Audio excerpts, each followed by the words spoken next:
Afternoon. Bon après-midi. Merci d'être de retour ou bienvenue si c'est la première fois que vous joignez à nous. Je m'appelle Patricia O'Reilly et au nom des Jésuites du Canada et de notre directeur des communications, José Sanchez, je vous souhaite la bienvenue à cette séance Apprendre à faire confiance à ma vie spirituelle, accompagner les personnes LGBTQ+ dans la tradition ignatienne, présentée par le Père Gilles Mongeau. Le Père Mongeau va parler à peu près 1 heure. Il y aura ensuite une période de questions. Veuillez inscrire vos questions dans la boîte de clavardage.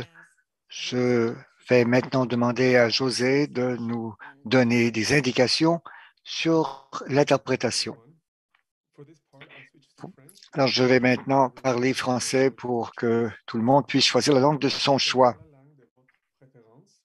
Si vous êtes sur un ordinateur, dans les commandes de votre réunion ou de votre session, cliquez sur Interprétation, le bouton Interprétation, et cliquez sur la langue que vous souhaitez entendre. Si vous êtes sur un appareil mobile, dans les contrôles de votre réunion ou de la session, appuyez sur le bouton avec les 3 petits points et après, appuyez sur Interprétation de la langue. Finalement, appuyez sur la langue que vous souhaitez entendre. And another reminder, as Patricia said, Et comme l'a dit Patricia, rappelez-vous que vous pouvez poser des questions en utilisant le bouton Q&A et on répondra aux questions vers la fin de la séance. Je vous rappelle que les enregistrements de ces séances seront envoyés par courriel dans les 5 jours d'affaires suivants. Alors, vous pouvez toujours donc demander de l'aide en me contactant dans la boîte de clavardage. J'ai maintenant le plaisir de vous présenter le Père Mongeau. Il est membre de la Compagnie de Jésus. Il est Socius des Jésuites du Canada.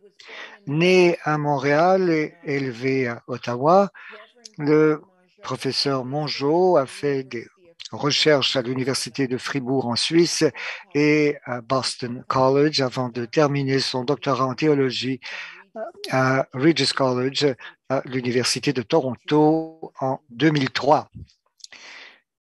Sa thèse de doctorat a porté sur l'utilisation par Thomas d'Aquin de la rhétorique comme élément de méthode théologique.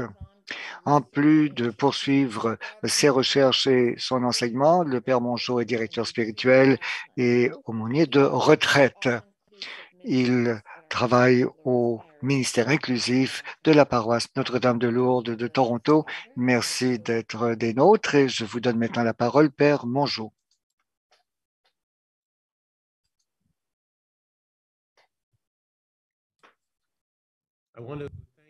Je veux remercier Patricia et les organisateurs de m'avoir invité à participer à cette conférence. Je veux vous remercier, vous, d'y participer. Je suis très reconnaissant d'avoir l'occasion de vous faire part de mon expérience. Je voudrais que cette conférence soit au niveau de l'expérience. Il n'y aura pas de graphiques savants ou d'autres supports visuels. Je pense que le mieux, c'est d'avoir une conversation. J'ai 3 grands points, 3 parties à ma présentation. Le premier point, c'est l'expérience de personnes que j'ai accompagnées. Il est très important, me semble-t-il, étant donné que plusieurs des personnes qui m'écoutent maintenant n'ont pas nécessairement l'expérience d'être une personne LGBTQ ou d'être un catholique LGBTQ. Alors, je pense que c'est bon d'utiliser ces témoignages, ces histoires pour faire connaître les expériences que ces personnes présentent lorsqu'elles recherchent un accompagnement spirituel dans la tradition ignatienne. J'aimerais aussi dire ce que j'ai appris sur moi-même comme directeur spirituel en accompagnant des personnes LGBTQ, ce que la tradition ignatienne a fait pour moi comme accompagnateur de personnes LGBTQ. Et enfin, j'aimerais dire quelque chose à propos des thèmes, des orientations que la tradition ignatienne peut offrir aux personnes qui viennent en quête d'accompagnement. Alors, commençons par situer le contexte. Je suis entré chez les jésuites au début de l'épidémie de sida. Et dès le début, j'ai eu l'occasion, comme jésuite, d'accompagner des personnes LGBTQ. Quand j'étais encore novice, on m'a envoyé travailler dans un centre de crise qui travaillait avec des personnes qui vivaient avec le VIH, SIDA. Et au début, c'était du service dans un centre d'appel, de l'aide téléphonique que nous donnions. Si vous vous rappelez, il y avait beaucoup de choses qu'on ignorait au début de la pandémie. Il y avait beaucoup d'inconnus sur le plan médical, mais il y avait aussi beaucoup d'inconnus sur le plan social. Les gens ne savaient pas quel sens donner à cette expérience de la communauté homosexuelle, en particulier de la communauté LGBTQ, et c'était très difficile pour eux que cette pandémie. Alors, dès le début, au fond de ma vocation jésuite, j'ai eu le sentiment d'être appelé à cheminer avec la communauté LGBTQ. Une chose que la pandémie a entraîné, c'est qu'elle a présenté à la conscience publique le fait qu'il y avait des personnes homosexuelles. Bon, c'est vrai que la communauté gay, la communauté LGBTQ avait déjà vécu des événements très importants comme les émeutes de Stonewall ou d'autres grands événements du mouvement de libération gay. Mais pour le grand public, l'homosexualité était quelque chose qui était dans le placard, comme on dit. Et ce que le VIH-Sida a fait, c'est qu'elle a rendu l'homosexualité publique. La communauté est devenue visible, non seulement à cause de sa souffrance, mais aussi parce qu'elle s'est présentée et elle s'est révélée comme communauté, comme un groupe qui était capable de compassion, comme un groupe qui désirait vivre dans la société, qui désirait avoir la liberté d'exister dans le monde. Et cela aussi a accompagné mon cheminement dans la compagnie de Jésus. Alors, des gens dans la vie religieuse, jésuites ou non, ont fait leur coming out, ils ont exprimé le besoin qu'ils avaient d'aide, d'appui, le besoin d'être acceptés. Ils souhaitaient avoir une voix au sein de la vie religieuse. Et en fait, pendant toute ma période de formation chez les jésuites, et quand je suis entré en théologie, et quand on m'a affecté à la paroisse Notre-Dame de Lourdes à Toronto, cela est devenu un aspect de mon ministère que d'accompagner la communauté LGBTQ+.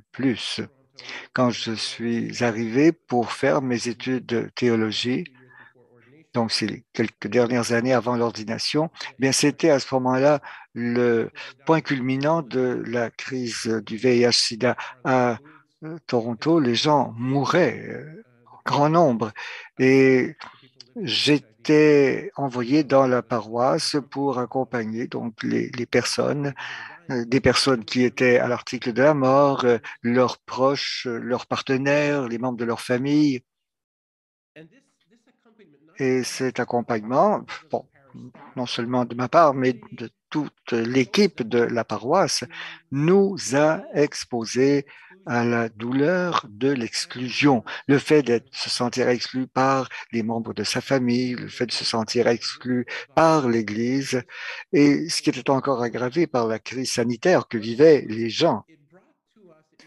Mais en même temps, cela nous a révélé le profond désir chez les hommes gays à l'époque, mais aussi de l'ensemble de la communauté LGBTQ, ce désir de réconciliation avec le Dieu qu'ils avaient abandonné quand ils avaient pensé que Dieu les avait rejetés, quand ils avaient vécu un rejet de la part de l'Église ou de leur famille. Et c'est la première chose que je veux dire à propos de l'expérience spirituelle des personnes LGBTQ. C'est peut-être moins intense aujourd'hui que ce pouvait l'être à l'époque, mais cette expérience fondamentale du rejet affecte profondément la conception qu'on a de soi-même, l'amour de soi, la confiance en soi, l'image de soi qu'on porte comme personne LGBTQ. Encore une fois, c'est peut-être moins intense aujourd'hui étant donné que la société a évolué, mais ça n'est pas disparu. Et c'est certainement une des expériences spirituelles clés que les personnes apportent quand elles viennent en quête d'accompagnement.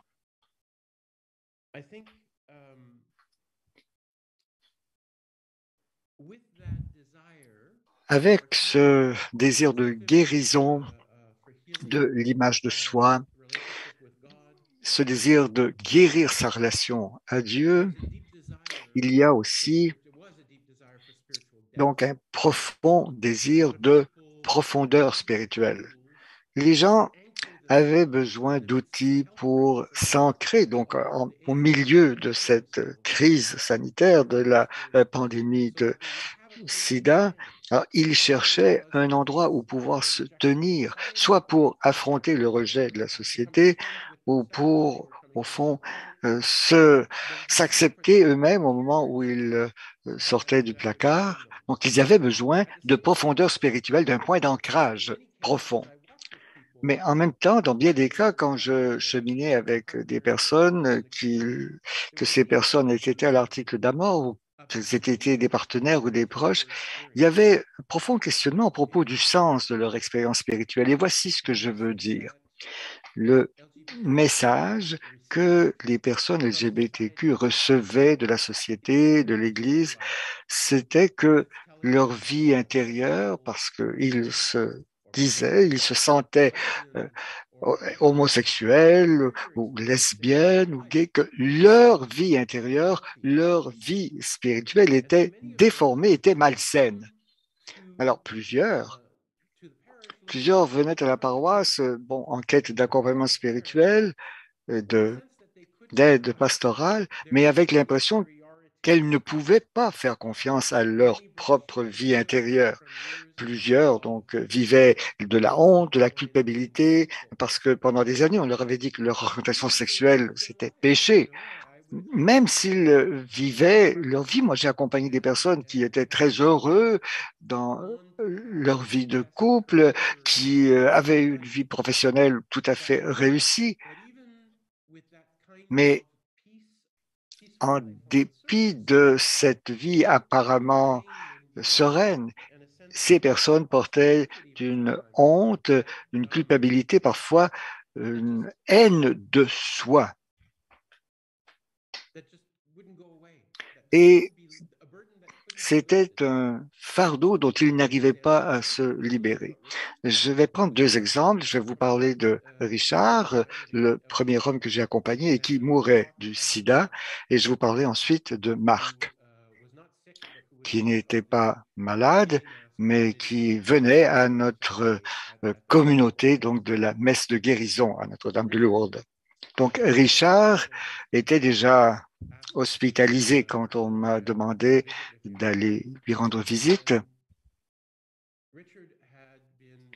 Richard avait été rejeté par sa famille. Il y avait 25 ou 30 ans qu'il n'avait plus parlé à quelqu'un de sa famille et il était mourant, il était dans les étapes avancées du sarcome de Kaposi, le cerveau était touché et il n'y avait plus d'espoir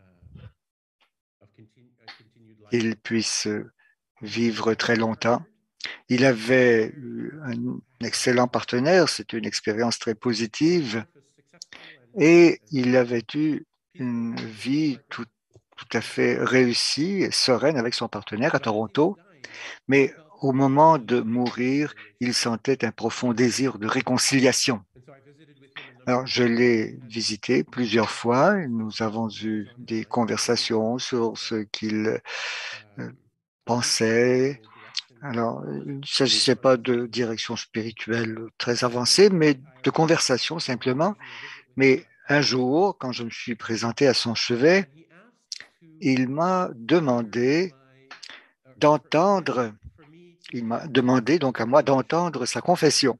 Alors, je n'étais pas prêtre à l'époque, alors j'ai essayé de lui dire non, écoutez, il m'a dit non, non, non, non, c'est toi, donc c'est toi qui me connais et je veux pouvoir parler de cela.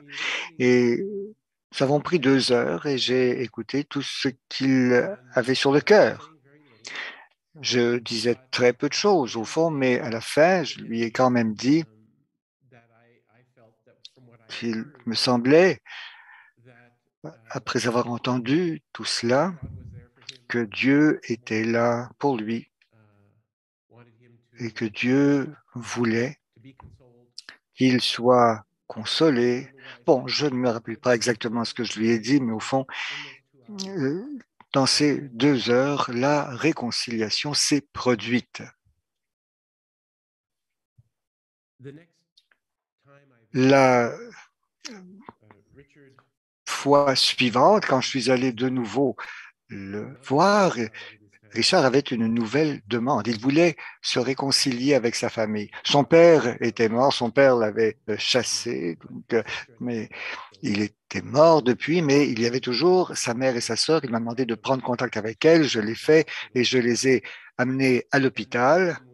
Et bien sûr, toutes deux étaient très mal à l'aise et ne savaient pas trop bien pourquoi elles étaient là.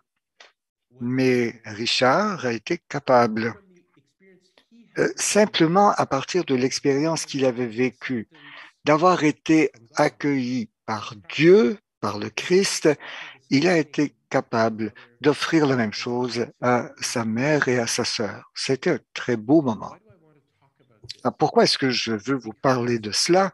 C'est que ce qui est arrivé à Richard, c'est que dans sa rencontre avec Dieu, qu'il le recevait à la maison, enfin, qu'il l'acceptait tel qu'il était, qu'il lui a montré sa miséricorde, qu'il lui a pardonné pour tout ce qui pouvait peser sur le cœur de Richard. Et bien sûr, il n'avait pas vécu une vie irréprochable. Ce qu'il avait reçu à ce moment-là, Richard a pu le redonner. Et je pense que c'est très important parce que le fait pour Richard de pouvoir faire confiance à cette expérience spirituelle, cette grâce reçue de Dieu, lui a permis de partager la même grâce avec d'autres. Et ça, c'est une réalité très ignatienne. Pour Ignace, nous sommes sauvés par la grâce, par un don que nous partageons ensuite aux autres. Et Ignace utilise souvent l'expression par la même grâce. Alors, nous aimons le prochain par la même grâce qui nous a été donnée par Dieu. Alors, pour moi, cette rencontre a été un moment très important pour comprendre à quel point Dieu est actif, Dieu agit dans la vie des personnes LGBTQ, contrairement à ce qu'on entend trop souvent dans l'Église ou dans la société en général. Il y a là une profondeur spirituelle, il y a une véritable vie spirituelle et il y a des mouvements spirituels auxquels on peut faire confiance. Et Richard a pu mettre le doigt là-dessus et y répondre, y collaborer. Par contraste, Marc était un membre de la communauté de cette messe de guérison pour les personnes qui vivaient avec le VIH-Sida à la paroisse Notre-Dame de Lourdes. Et Marc venait à cette messe de guérison pour lui, pour lui-même, et précisément, il venait pour être guéri de son homosexualité. C'était la raison pour laquelle il venait à la messe. Alors, il demandait le sacrement des malades dans l'espoir que le sacrement des malades le guérirait de son orientation sexuelle. Il avait intériorisé l'homophobie, donc qui était ambiante. Il l'avait intériorisé. Il est venu à moi donc en direction. Et en partie à cause de l'expérience que j'avais eue avec Richard, mais aussi avec d'autres, j'avais le sentiment que ce qui est la chose la plus importante que je pouvais offrir à Marc, c'était, au fond, un chemin sur lequel je pourrais l'aider à progresser vers l'acceptation de soi. Peu m'importait s'il devait absolument respecter l'enseignement de l'Église, demeurer célibataire, avoir un partenaire. C'est pas ce qui m'importait du tout. Mais je savais qu'il ne pourrait jamais faire de vrai discernement tant qu'il n'aurait pas commencé par s'accepter lui-même et par se guérir de cette homophobie intériorisée. Il n'a jamais pu le faire, il avait tellement peur, il se méfiait tellement de sa propre expérience intérieure qu'il a vécu un blocage et qu'il a cessé de venir en direction spirituelle. Alors, c'est le défi, c'est la difficulté, en tout cas à ce moment-là, mais on trouve ça même encore parfois aujourd'hui, même si le contexte a changé, même si les choses ont un peu évolué dans l'Église, c'est le défi d'apprendre à faire confiance à ma propre expérience spirituelle, m'autoriser à croire que Dieu agit dans ça. Et c'est la différence entre Richard et Marc.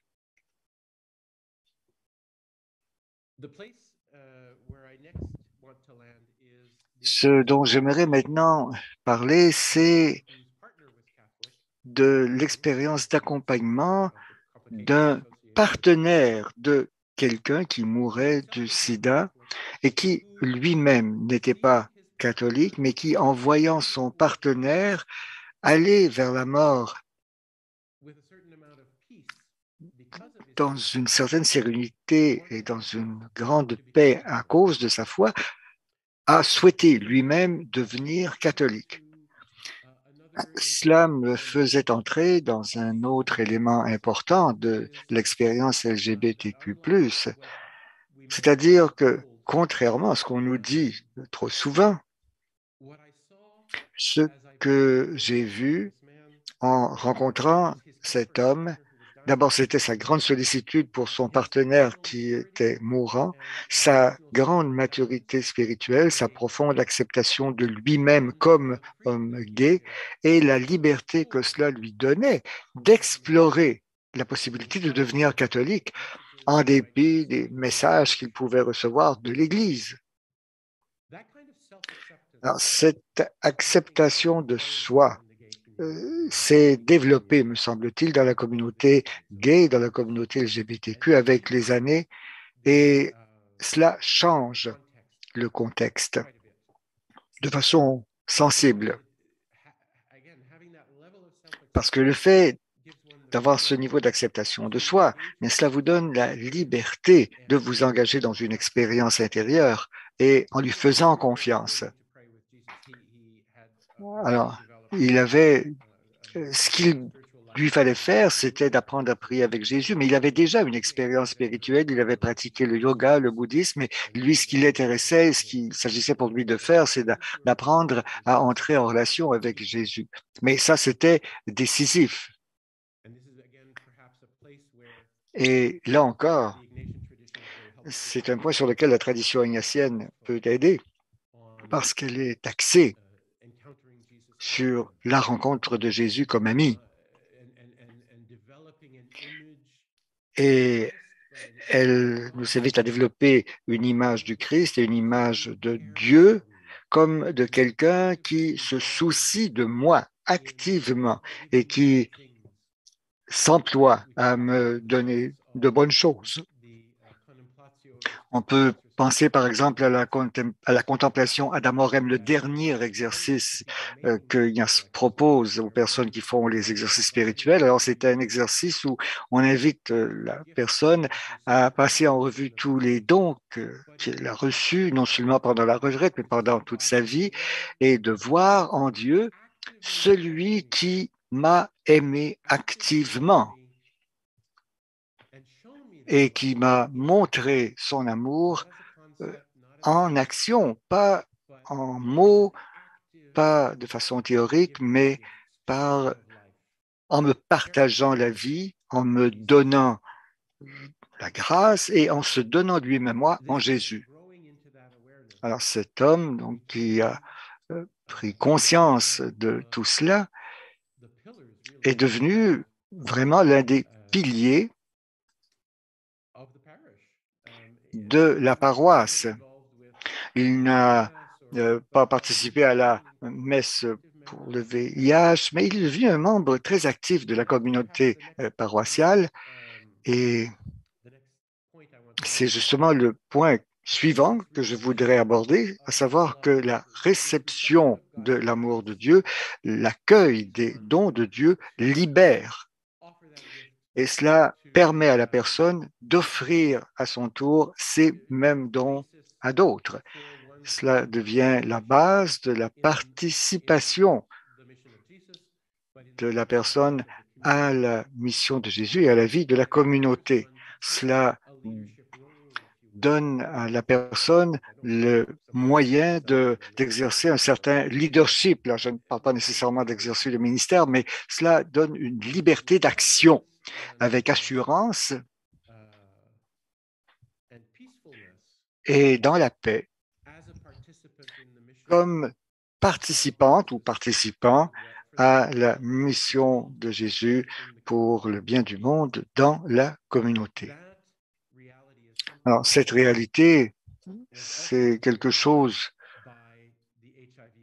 que la communauté de la messe du VIH a vécu au fil des années. Au début de cette messe, l'accent était mis surtout sur le fait de réunir des gens qui avaient besoin du soutien de la communauté parce qu'ils étaient malades, peut-être qu'ils étaient en train de mourir des complications liées au VIH.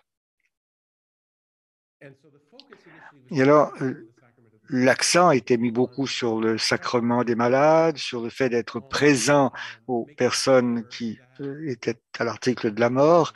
On voulait vraiment s'assurer que les personnes se sentaient accueillies par Dieu, accueillies par l'Église et qu'elles trouvaient un endroit sûr où ils pouvaient faire l'expérience de l'amour de Dieu au moment de vivre leur mort. Mais avec les années, cet espace sûr s'est ouvert pour inclure d'autres personnes.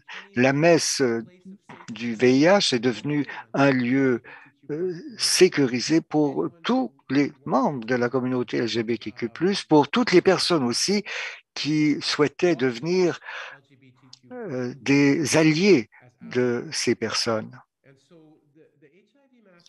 Alors la messe et LGBTQ est devenue un lieu où des ponts se faisaient et qui avait un certain sens de la mission d'être un lieu accueillant. Je me rappelle avoir prêché là-dessus très, très souvent, au fond, avant que notre communauté ne devienne ce qui est aujourd'hui le ministère inclusif. Mais nous avons pris conscience comme communauté que nous avions une capacité d'agir qui faisait que la communauté LGBTQ était visible. Et c'était en soi très positif.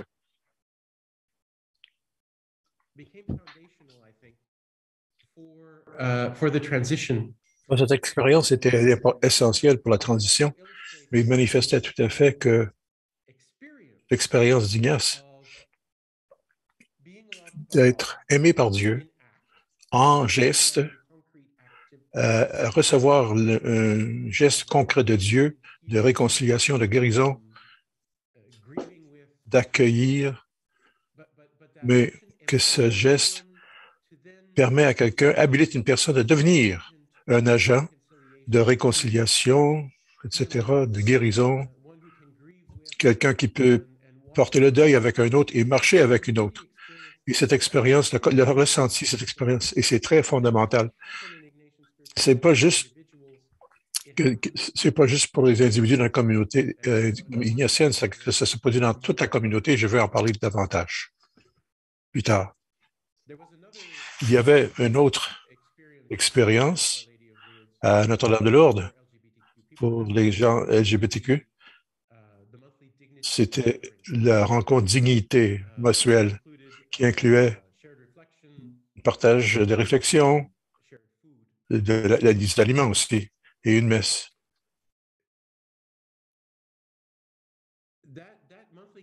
Cette rencontre mensuelle de dignité, du groupe Dignité, a commencé, certainement quand j'ai commencé à œuvrer avec Dignité. Je n'ai pas fait beaucoup, mais j'ai quand même été présent un peu de temps. Et ça a commencé comme place pour porter le deuil, en fin de compte. Beaucoup de gens de dignité avaient vécu des rejets profonds et avaient besoin de temps pour traiter cette question. Il y avait des réflexions avec d'autres.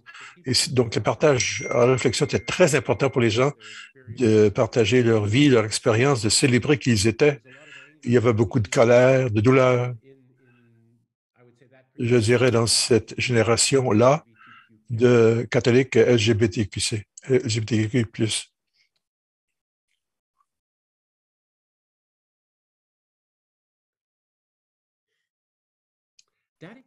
Cette expérience a changé beaucoup, je dois l'avouer. Le type de blessures psychologiques que plusieurs hommes gays et d'autres membres de la communauté LGBTQ ont porté dans ces années-là n'est pas aussi présent. La société a changé jusqu'à un certain point. La culture a changé. Il y a une communauté visible gay davantage visible. Et donc, ce type de colère, de douleur et d'exclusion, pour plusieurs, n'est pas aussi aigu. Je dirais même que là où c'est présent, c'est avec des nouveaux immigrants qui viennent au pays, qui ont une autre expérience dans leur pays d'origine, mais la blessure, je dirais, est moins une question maintenant.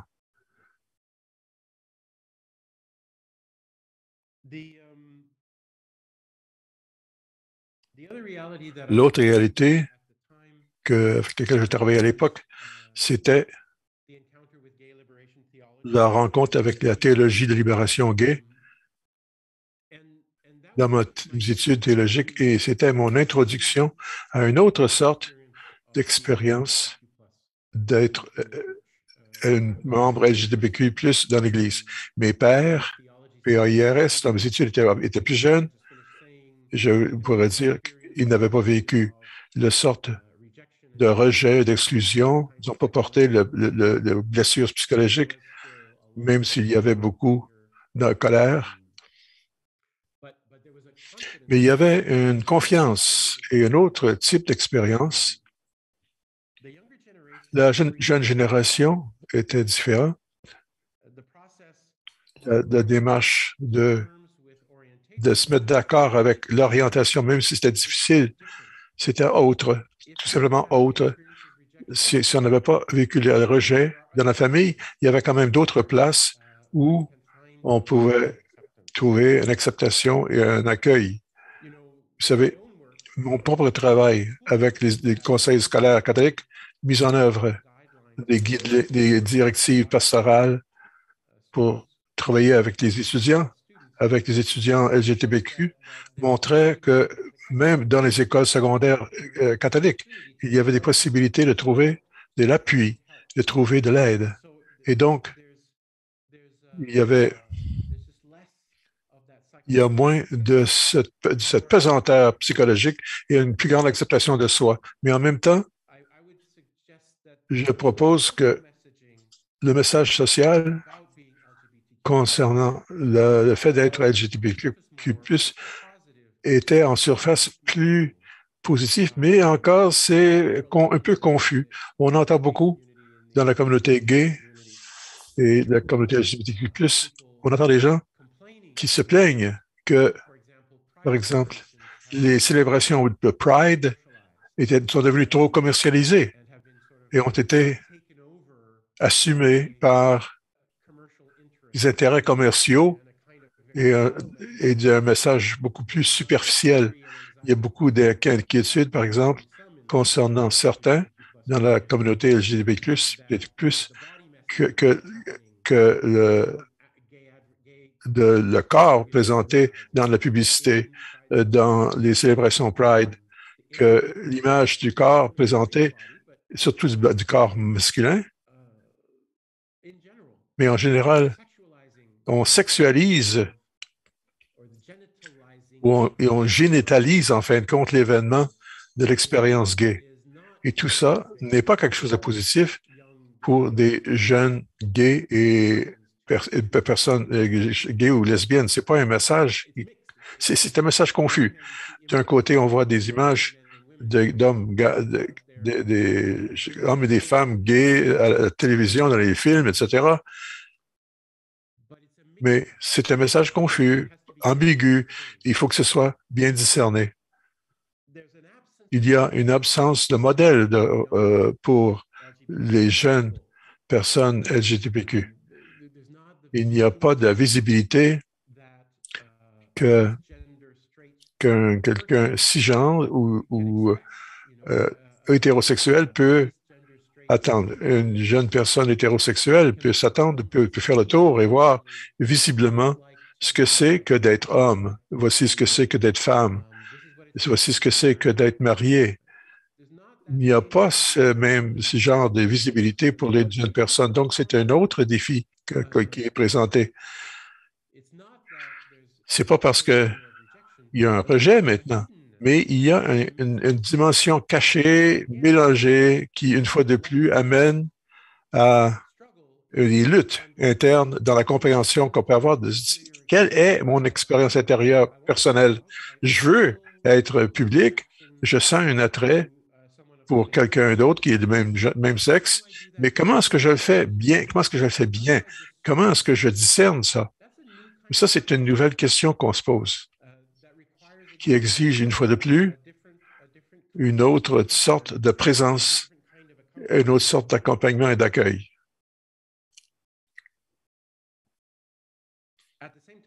En même temps, les jeunes n'ont pas reçu, en tout cas les catholiques, qu'ils soient gays ou non, n'ont pas reçu le genre d'éducation religieuse que la génération antérieure avait reçu.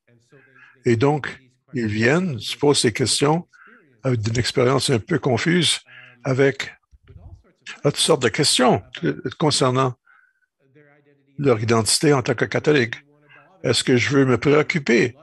Il y a beaucoup de gens, cisgenres ou d'autres, qui quittent l'Église en fin de compte. Il n'y a pas assez là, il n'y a pas suffisamment de profondeur, ils vont chercher des réponses spirituelles ailleurs. Je vais vous donner deux exemples. Samuel et Antoine. Samuel est un jeune qui est venu me voir alors qu'il faisait partie du personnel de Notre-Dame-de-Lourdes. Il avait quitté l'Église à l'âge de 12 ou 13 ans. Il avait maintenant 19, 20. Et Samuel avait quitté l'Église parce que à 12 ans, 12, 13 ans, il avait compris qu'il était gay. Et il était assez chanceux d'appartenir à une famille qui l'acceptait telle qu'elle et qui l'a même accueilli le fait de devenir public. Mais malheureusement, son expérience paroissiale était tout à fait autre. Et parce qu'il était sécure dans son identité et parce qu'il avait été accepté et aimé de sa famille, quand il a été rejeté dans la paroisse et à l'école où il était, il s'est simplement dit, bon, ça ne m'intéresse plus, je vais aller ailleurs pour mon activité spirituelle ou ma quête spirituelle.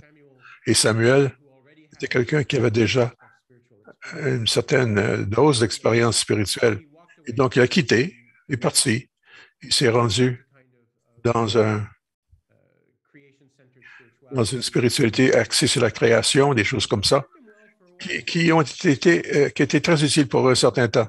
Mais à l'âge de 19 ans, il a pris conscience que même ça l'avait porté à travers ses années d'adolescent, il voulait une plus grande profondeur et il voulait les sacrements, il voulait les relations avec le Christ. Et donc, il est revenu à l'Église. C'est un bon représentant de la personne sécure et confiante au niveau psychosocial, un jeune personne LGBTQ qui veut de comprendre où ils appartiennent dans l'Église, mais ils ne sont pas prêts d'intérioriser le rejet. C'est très différent des générations antérieures. Anthony, d'autre part, une fois de plus, c'était quelqu'un qui a vécu ouvertement une vie gay ouverte, avait un partenaire, était même professeur catholique à l'école. Et il y avait un certain niveau d'acceptation. Il comprenait qu'il voulait, il comprenait qu'il avait besoin d'être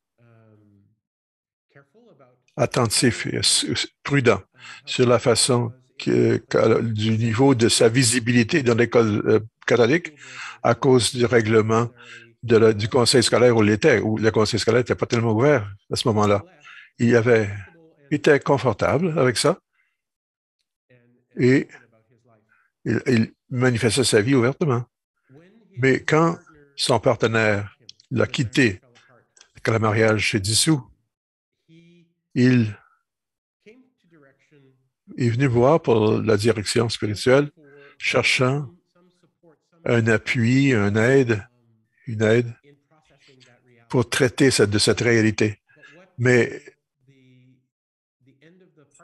la fin du partenariat, ce que ça a déclenché, c'était la peur de découverte, le manque de confiance en soi et un des enjeux qu'il devait faire, qu'il n'avait pas eu à faire ça antérieurement, c'était un certain niveau de crainte du fait qu'il appartenait, son appartenance à l'Église, où il se sentait très confortable avant, pouvait être menacé ou pouvait lui être enlevé. Et c'était très important dans la direction spirituelle que nous avons continué. Mais quelqu'un, une fois de plus, qui n'avait pas venu me voir avec une longue psychologie de blessure psychologique ou quoi que ce soit, ou un sens de besoin d'être réconcilié avec l'Église. C'était plus un désir de comprendre où est ma place dans l'Église et quelle est mon identité et quelle est ma mission de l'Église, un peu différente de Samuel. Ces deux hommes-là sont représentants quand même du genre des jeunes LGBTQ aujourd'hui qui cherchent un accompagnement spirituel, que ce soit catholique ou non, et c'est beaucoup ce qui se passe aujourd'hui. Alors, vous avez là un ensemble, un survol des différentes sortes de préoccupations, questions, luttes que les personnes LGBTQ peuvent porter et apporter à l'accompagnement spirituel ou la direction spirituelle. Un dernier point dans cette étape de récit concernant les trans, parce que les personnes trans viennent à l'accompagnement aussi. Il y a quelques-uns avec qui j'ai marché, j'ai accompagné. Ils viennent aussi avec un sens de lutte par rapport à leur expérience intérieure, mais pour d'autres raisons. Avec les hommes gays, avec les lesbiennes, les bisexuels, les doutes viennent surtout de leur expérience sociale. Mais avec les trans, c'est une expérience intérieure autre parce que plusieurs ont vécu avec une expérience intérieure qui leur dit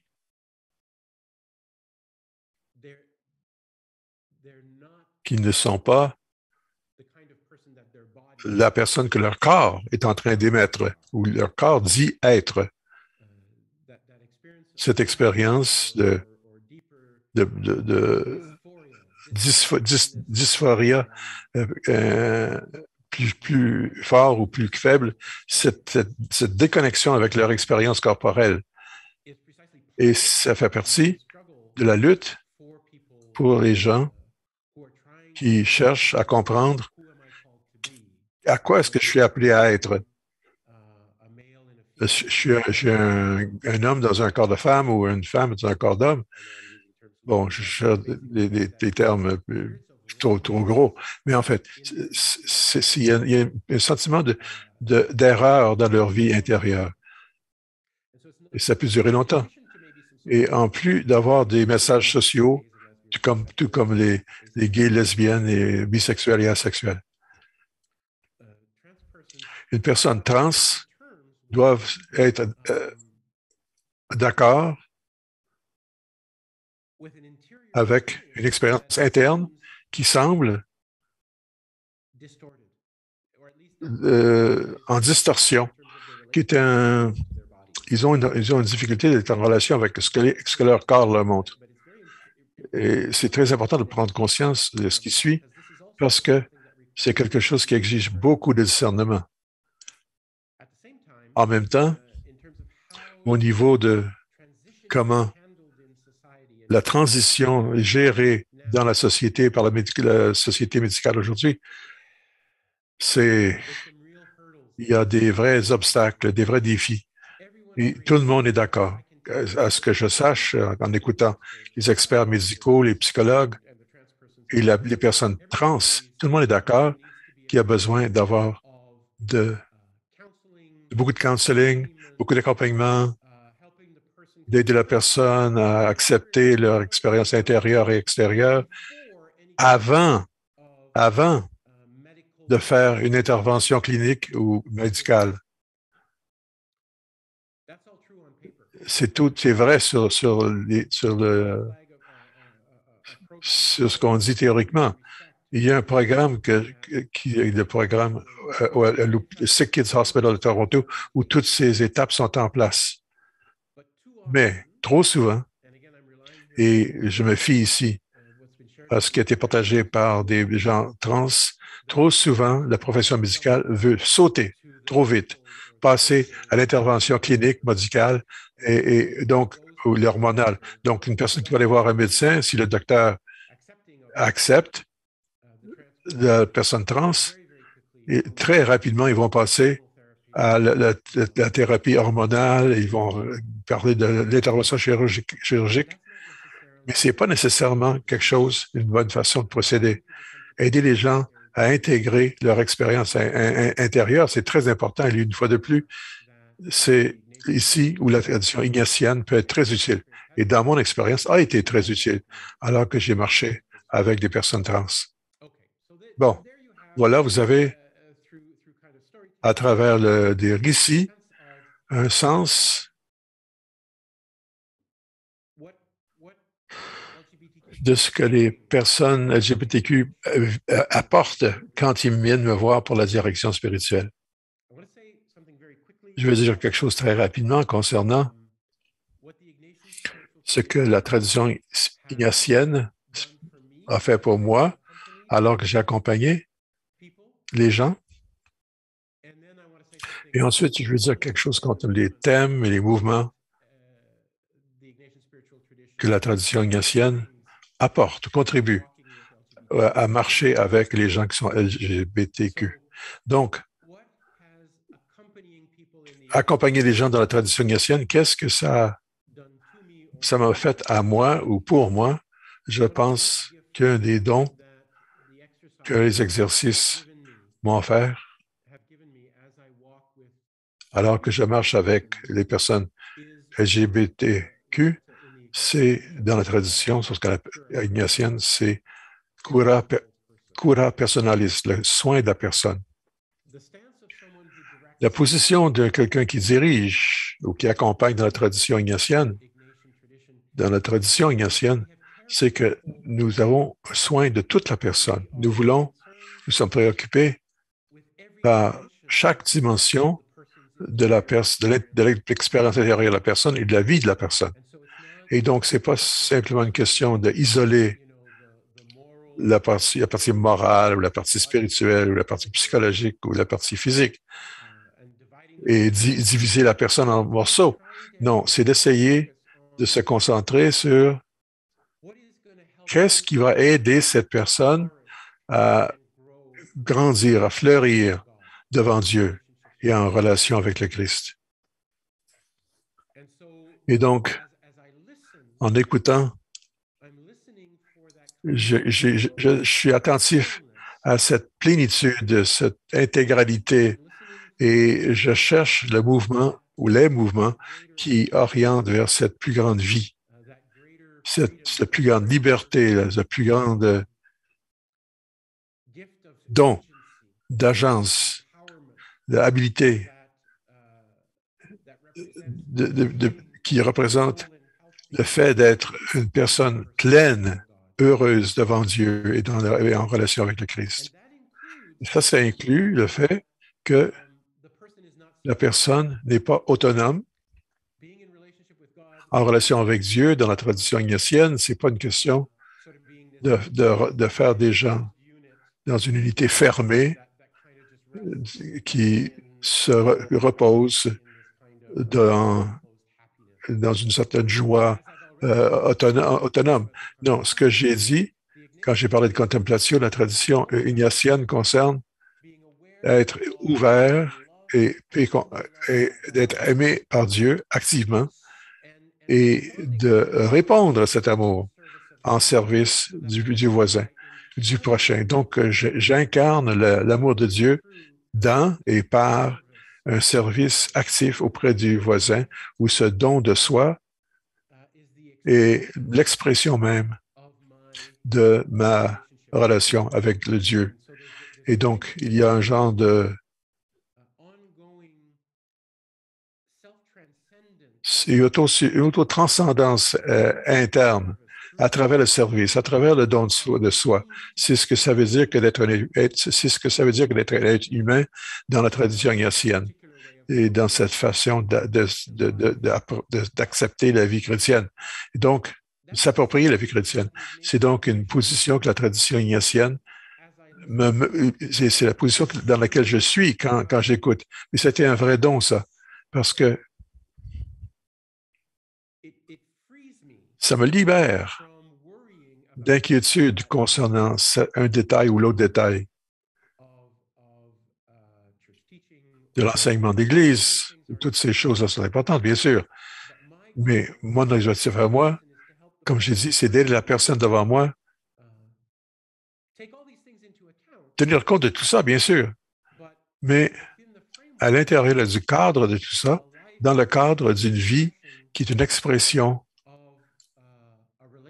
d'une relation avec Dieu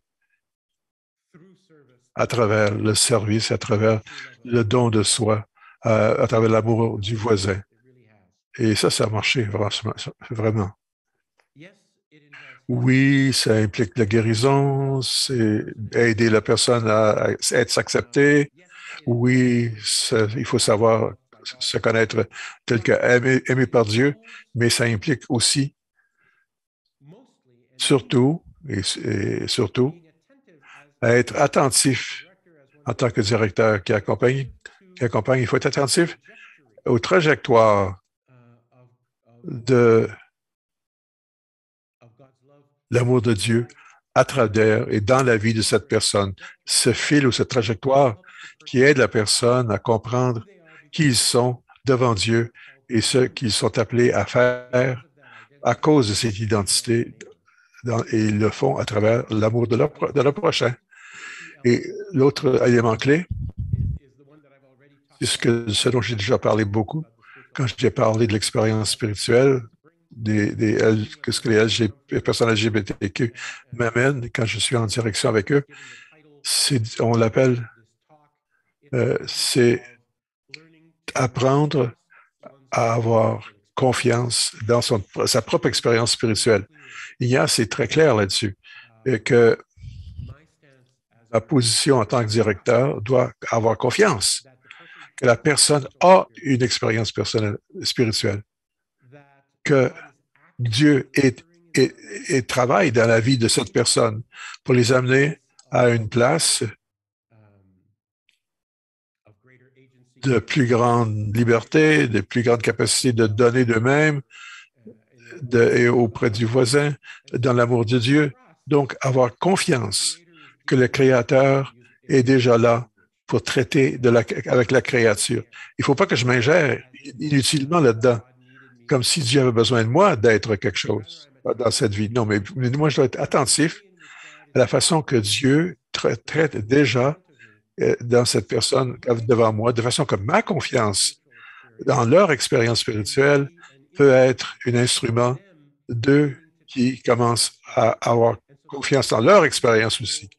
Donc, cette position fondamentale qui a un titre ici, c'est apprendre à avoir confiance dans mon expérience spirituelle. Moi, je peux appuyer ça dans une personne en leur montrant que moi, j'ai confiance dans leur expérience personnelle en tant que directeur. L'examen a été un outil important dans la promotion de cette acceptation et de cette confiance de leur propre spiritualité. C'est une prière, qui promeut et encourage l'attention à leur propre intériorité et leur donne des indications sur ce que cette expérience spirituelle peut être. Le langage que Ignace utilise, consolation et désolation, c'est très utile pour les gens avoir confiance de leur vie intérieure. Moi, je n'utilise pas souvent je n'utilise pas le langage de consolation, désolation au début. Ces mots sont un peu ambigus. Ils ne veulent pas dire beaucoup. Moi, je prends Galatiens 5, les fruits de l'esprit, qu'il y a des expériences d'amour, joie, patience, générosité, fidélité, contrôle de soi, d'une plus grande joie, plus grande patience, plus grande paix. C'est important pour Ignace dans cette trajectoire d'auto-transcendance, cette projection de la générosité. Donc, on peut avoir un plus grand amour, un plus grand espoir, plus grande joie, plus grande paix. En parlant des choses de cette façon-là, ça aide les gens à comprendre l'expérience de la consolation et comment ils peuvent le reconnaître. Cette expérience de discerner ce qui est vitalisant pour la vie ou encore les autres expériences qui sont cause de mort dans de la vie interne. Et se retirer des forces extérieures dans la société et comme j'ai parlé plus tôt, pour les jeunes LGBTQ, des forces qui veulent garder l'expérience très superficielle.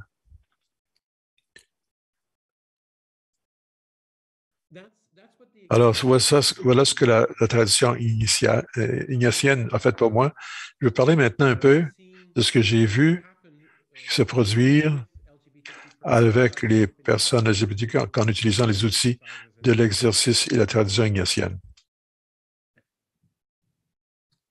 It's wonderful to see someone who finally comes to have an encounter with God. C'est formidable de voir quelqu'un qui a eu l'expérience de la rencontre de Dieu et qui prend l'initiative. Très souvent, quand vous lisez de la littérature qui essaie de parler de l'expérience LGBTQ+, dans la communauté chrétienne, vous lirez des choses comme Dieu m'accepte, mais très souvent, ça reste un peu intellectuel. Il y a bien des gens qui entendent le message, donc qui sont prêts à le recevoir, mais ça reste une idée. Ce qui arrive quand les gens pratiquent l'examen, quand ils apprennent à prier avec l'écriture, à utiliser la Lectio Divina dans la tradition ignatienne ou la contemplation, ça n'est plus seulement une idée que Dieu les aime, ils rencontrent le Dieu qui les aime et c'est un moment très fort dans la vie d'une personne LGBTQ. Mais bien sûr, dans la vie de toute personne. Mais pour une personne LGBTQ qui, même si c'est peut-être un peu moins vrai aujourd'hui, a connu le rejet ou l'exclusion à différents niveaux, bon, peut-être pas avec la force que cela pouvait avoir dans le passé, mais le fait de vivre cette rencontre avec Dieu, c'est une expérience d'appartenance, une expérience d'appartenance qui est si fermement ancrée intérieurement qu'elle conduit à une liberté intérieure qui permet d'affronter le rejet et l'exclusion sans intérioriser la violence que cela comporte. Donc, de pouvoir faire face au rejet, à l'exclusion ou au conflit avec une véritable sérénité et dans une grande liberté intérieure. Alors, ça fait partie des fruits de la tradition ignatienne, une capacité d'agir, au fond. Et c'est formidable de pouvoir observer ça dans la vie de quelqu'un ou d'une personne LGBTQ en particulier. Alors, cette façon de favoriser la liberté intérieure conduit à une plus grande capacité de parler de sa propre voix, de faire de sa propre vie une œuvre d'art en réponse à l'amour de Dieu. Je dirais qu'il s'agit d'une autonomie mûre en relation avec Dieu, de maturité dans la relation avec Dieu. Et c'est sans doute un des principaux dons de la tradition ignatienne pour des personnes LGBTQ. À partir de cette expérience d'appartenance, la personne apprend à faire confiance à Dieu, apprend à se faire confiance, à faire confiance à sa propre expérience et à croire qu'elle a sa place dans l'Église, qu'elle a un rôle à jouer. Et dans cette attitude de confiance et d'assurance, elle commence à mettre en œuvre ce qu'il ou elle est appelé à être aux yeux de Dieu dans la communauté. Alors, on fait des choix concrets pour répondre à l'amour de Dieu. Je pense que nous pourrions résumer cette expérience ou peut-être l'articuler en 4 points, 4 thèmes. Quand la personne LGBTQ fait ce cheminement, donc accompagné dans la tradition ignatienne, il y a 4 moments ou 4 grands thèmes qui ressortent. Le premier, c'est que en apprenant à faire confiance à mon expérience intérieure, en ayant appris que j'ai ma place, que j'appartiens, que je suis aimé, que je suis accueilli de façon très existentielle, je suis capable de reconnaître que Dieu m'aime comme je suis, qu'il me comble de bien, de dons, de grâce. Dieu s'emploie à venir à ma rencontre. Et ça n'est pas simplement une idée, c'est quelque chose que j'ai goûté, que j'ai vécu.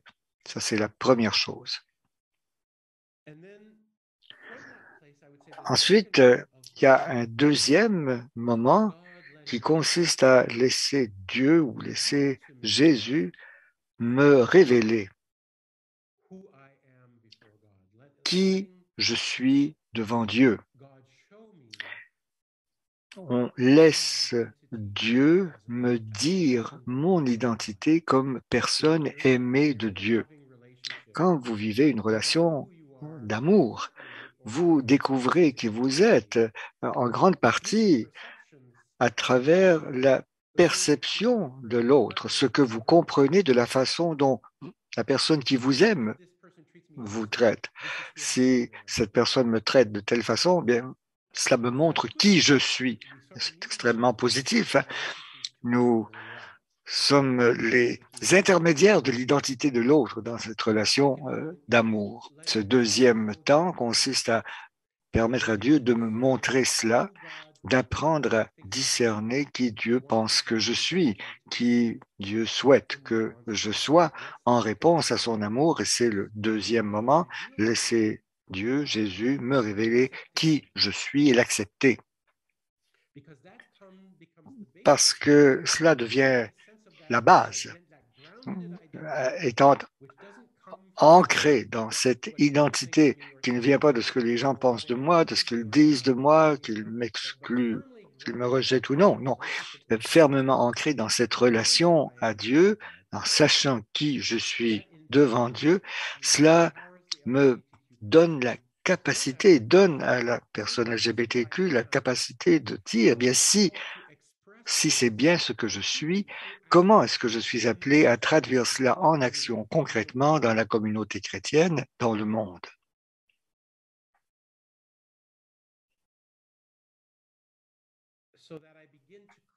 Alors, je commence à ce moment-là à me façonner une identité en tant que personne LGBTQ dans la communauté à laquelle j'appartiens. Et cela conduit au quatrième moment, qui est la découverte de la place, de la façon dont j'ai bien ma place, dont je suis bien chez moi dans cette communauté. Quand je partage des dons, quand les gens les reçoivent, je commence à découvrir que je suis en train d'occuper une place au sein de la communauté qui est bien ma place.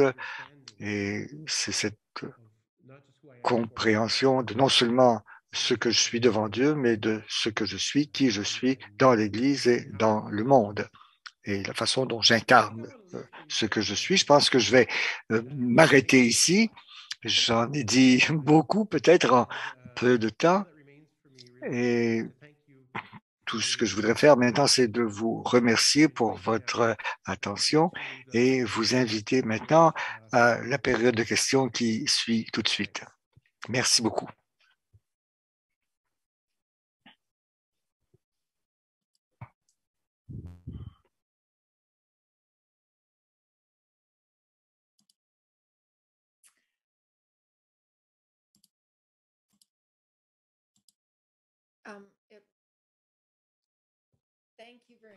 Merci beaucoup, Gilles.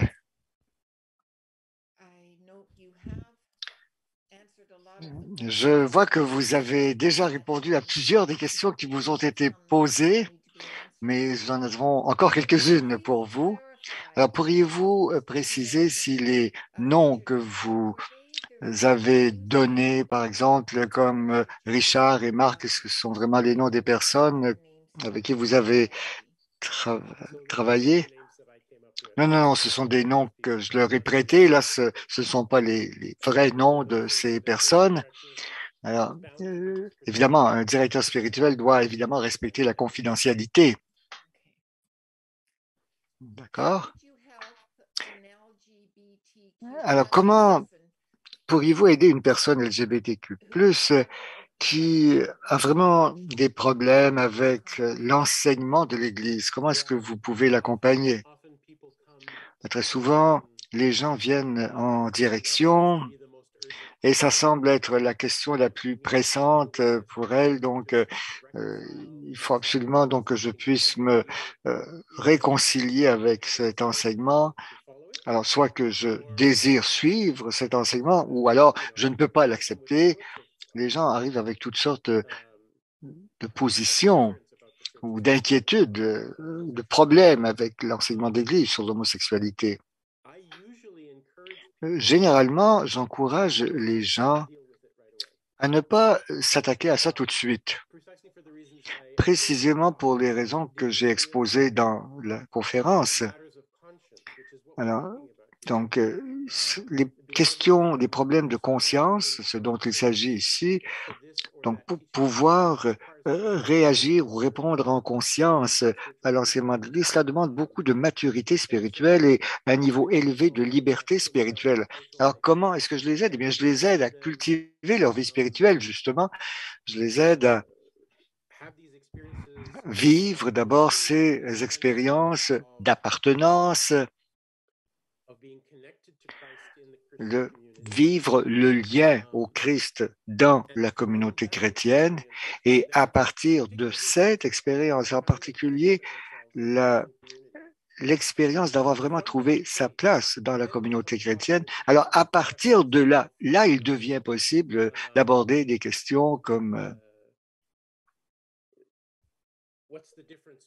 bon, qu'est-ce que la différence entre l'Église, peuple de Dieu, et l'Église institutionnelle? Et comment est-ce que moi, catholique baptisé, je peux prendre position en conscience devant Dieu sur cet enseignement? Mais cela, c'est quelque chose qui demande beaucoup de travail. Bon, écoutez, je vous donne la réponse du directeur spirituel ici, mais la réponse du confesseur est un peu différente.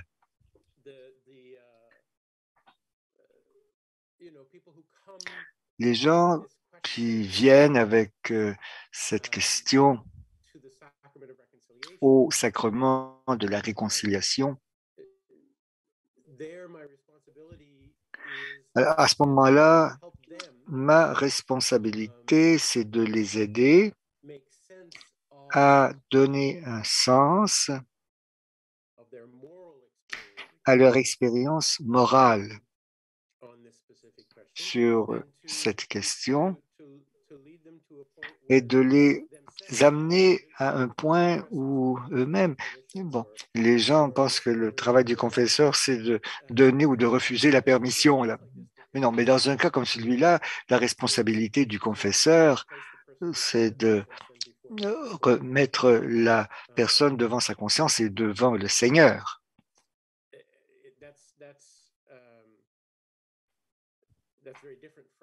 C'est bien différent de l'approche que j'aurais comme directeur.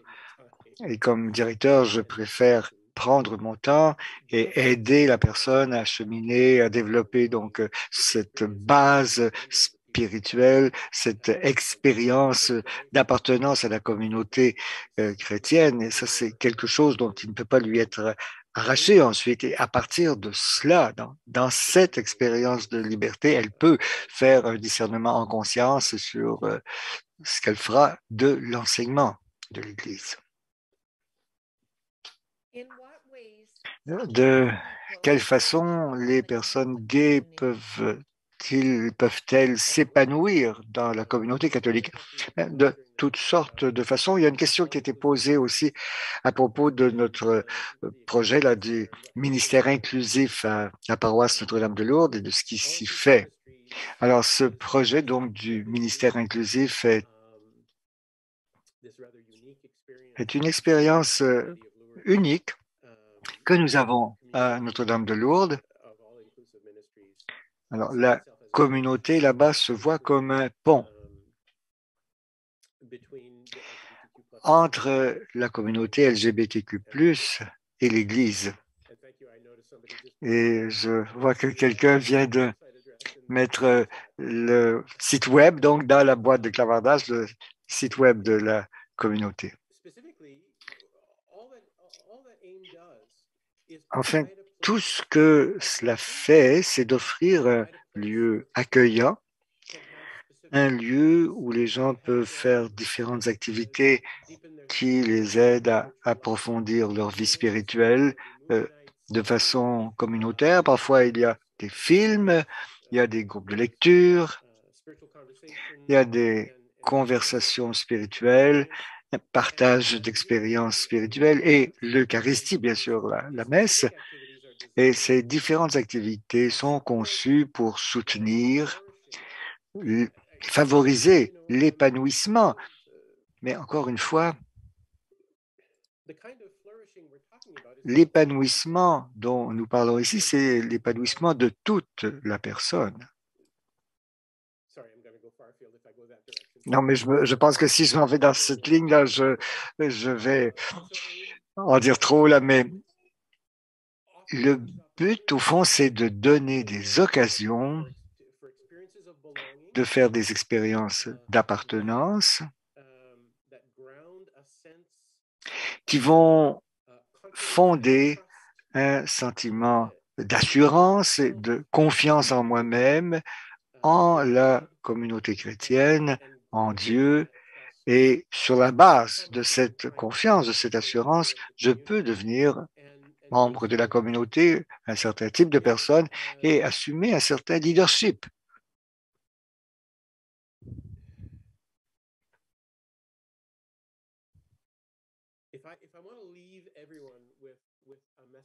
Si j'ai un message à faire passer, c'est que l'épanouissement que Dieu désire pour quelques personnes que ce soit, donc hétérosexuels, homosexuels, cis, trans, bisexuels ou bispirituels, eh bien, l'épanouissement que Dieu désire pour la personne, c'est que cette expérience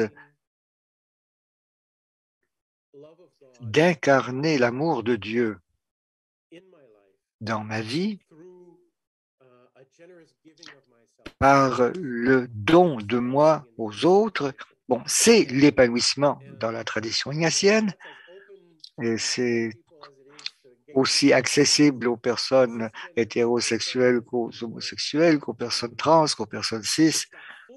C'est cette vie en plénitude qui est libre de s'exprimer, de se donner par amour. C'est ça l'épanouissement. Bon, je vois que je suis allé un peu de tous les côtés là, mais c'est bien ça. Je pense que nous avons le temps de recevoir une autre question. Pouvez-vous répondre aux critiques qui disent que les personnes LGBTQ sont égoïstes, au fond, quand elles prétendent appartenir à l'Église? Ah ben écoutez, c'est facile de répondre à ça. Ces personnes-là sont baptisées et Dieu les a choisis. Donc, ce n'est pas une question de leur volonté. Alors, ce n'est pas une question de droit. Dieu, ils ont été baptisés, ils sont membres de l'Église et Dieu les a accueillis. Personne ne peut leur enlever ça.